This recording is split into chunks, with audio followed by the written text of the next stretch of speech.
பிறப்புக்கும் எல்லா உயிருக்கும் சிறப்போவா செய்தொழில் வேற்றுமையான் என்ற வள்ளுவர் கோட்பாடுகளுடன் வள்ளுவர் கோட்பாடு மற்றும் அல்லாமல் திராவிட கொள்கையை முன்னெடுத்து வந்திருக்கிற அனைத்து திருநங்கைகளுக்கும் தேசிய திருநர் திருவிழா நல்வாழ்த்துக்களை தெரிவித்துக் கொள்கிறேன்.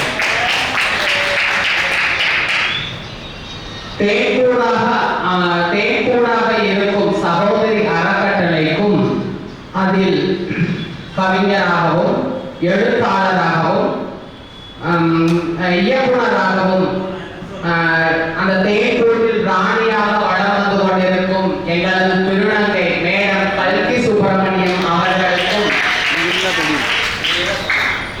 அதில் தேன்களாக ஆயாவாகவும் அம்மாவாகவும் சகோதரியாகவும் தோழியாகவும் மற்றும் ஒற்றுமையாக இருந்து தேனிகள் போல செயல்படும் திறனாக வந்திருக்கும் எங்கள் திருநங்கை சமூகத்திற்கும்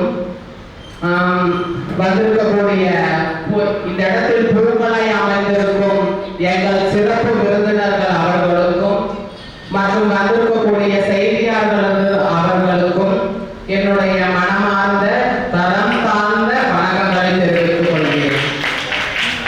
வணக்கம். என்னுடைய பெயர் ராகவி. நானும் இந்த சமுதாயத்தில் எனது வாழ்வாதாரத்தை மேம்படுத்த போராடும் ஒரு திருநங்கை. இன்று உங்கள் முன் நீதி கேட்டு வருகிறேன்.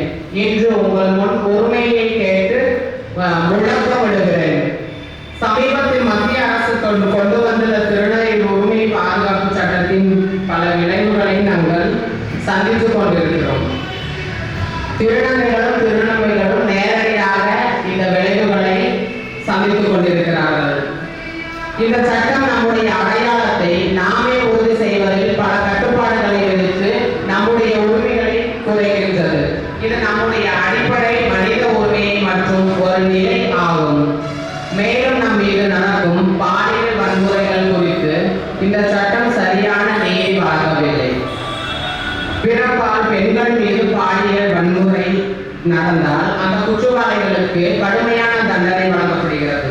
ஆனால் நம்மை போல திருநங்கைகள் மீதான மட்டுமே பாலியல் வன்கொடுமை மற்றும் வன்முறை குறைந்த தண்டனை மட்டுமே வழங்கப்படுகிறது. இது மிகப்பெரிய அநீதி. இதை நாம் கடுமையாக எதிர்க்கிறோம். இந்த சட்டத்திற்கு எதிராக நம்முடைய சமூகமே பல இடங்களில் போராடினாலும் முதலில் பெருநகரங்களில் மட்டுமே இந்த சட்டத்தை எதிர்த்து போராடி கொண்டிருந்தார்கள் என்பது கவனம். தமிழ்நாட்டில் சென்னை, மதுரை போன்ற நகரங்களிலும் போராட்டங்கள் நடந்தன.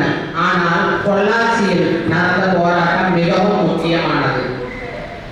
சிறிய நகரங்களிலும் நம்முடைய குரல் எழுந்து இதற்கு சகோதரி அறக்கட்டளையும் மரியாதைக்குரிய கல்கி சுப்பிரமணியம் அவர்களும் கலந்து கொண்டு அனைவருக்கும் நம்முடைய பாராட்டுகளையும் வாழ்த்துகளையும் தெரிவித்துக் கொள்கிறோம்.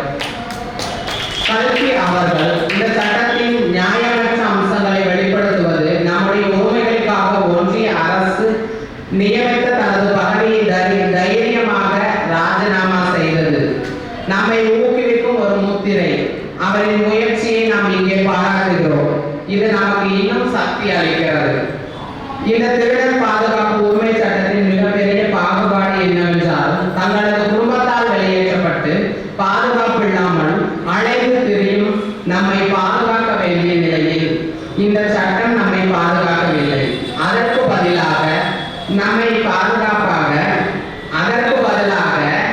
குற்றவாளியாக கருதுகிறது இந்த சமூகம், இந்த மசோதா. இது நம்முடைய வாழ்வை மேலும் ஆபத்துக்குள்ளாக்குகிறது. நம்மை போன்ற திருநங்கைகள் ஒருவரை ஒருவர் பாதுகாக்க முயன்றாலும் குடும்பமாக ஒன்றாக இருந்து ஒவ்வொருவருக்கொருவர் ஆதரவாக நிற்பதையே இந்த சட்டம் சந்தேகத்துடன் பார்க்கிறது.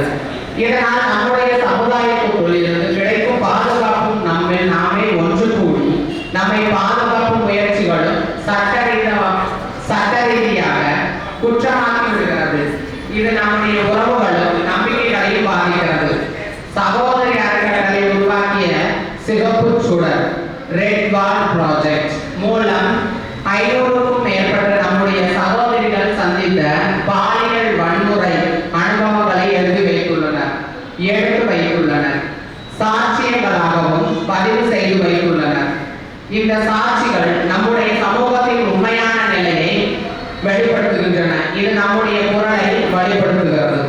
இந்த சட்டம் தமிழ்நாட்டில் மட்டுமல்ல இந்தியா முழுவதும் உள்ள நம்மை பாதிக்கிறது. நகரங்களிலும் வாழும் நம்மையும் கிராமங்களில் வாழும் நம்மையும் ஒரே மாதிரியாகவே பாதிக்கிறது. எந்த விதமான பாகுபாடும் இல்லாமல் எல்லா திருடர்களும் இந்த சட்டத்தின் விளைவுகளை சந்திக்கின்றனர். இது தேசிய அளவிலான அநீதி. வருங்கால தலைமுறையினருக்கும் நம்முடைய திருநங்கைகள் திருநங்கைகள் இதன் பாதிப்பில் இருந்து விடுபட முடியாது. இந்த சட்டம் தொடர்ந்தால் அவர்கள் கூட நம்மை போலவே அடையாளம், பாதுகாப்பு, கல்வி, வேலைவாய்ப்பு ஆகியவற்றில் சவால்களை எதிர்கொள்ள வேண்டிய சூழ்நிலை உண்டாகும்.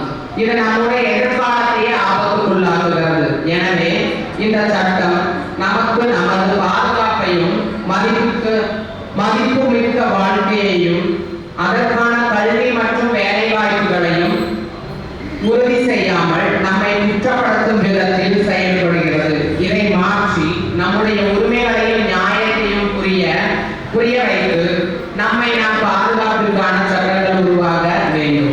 இங்கு அரங்கில் உள்ள ஒவ்வொரு திருநங்கையும் பாலியல் வன்கொடுமைக்கு தொந்தரவுகளும் ஆளாகியுள்ளனர். நமக்கான நீதி எங்கே? இந்த சட்டம் இயற்றியவர்களை கேட்கிறேன், எங்கள் உடலை தீர்மானம் செய்ய நீங்கள் யார்? நாம் மரவாணிகள் அல்ல, நாங்கள் திருநங்கைகள்.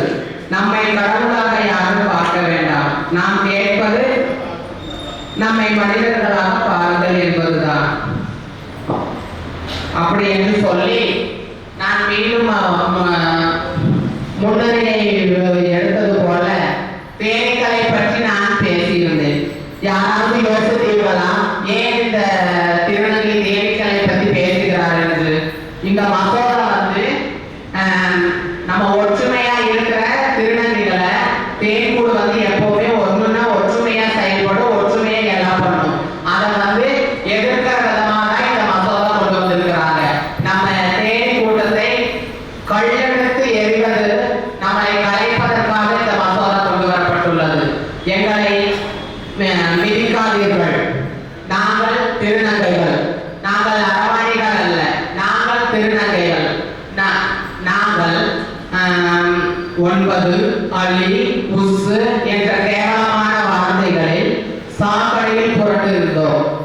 எங்க ஐயா முத்தமிழ் அறிஞர் ஐயா கலைஞர் அவர்கள் தயவில் நாங்கள் திருநங்கைகளாக இவ்விடத்தில் வலம் வருகிறோம் என்று என்னுடைய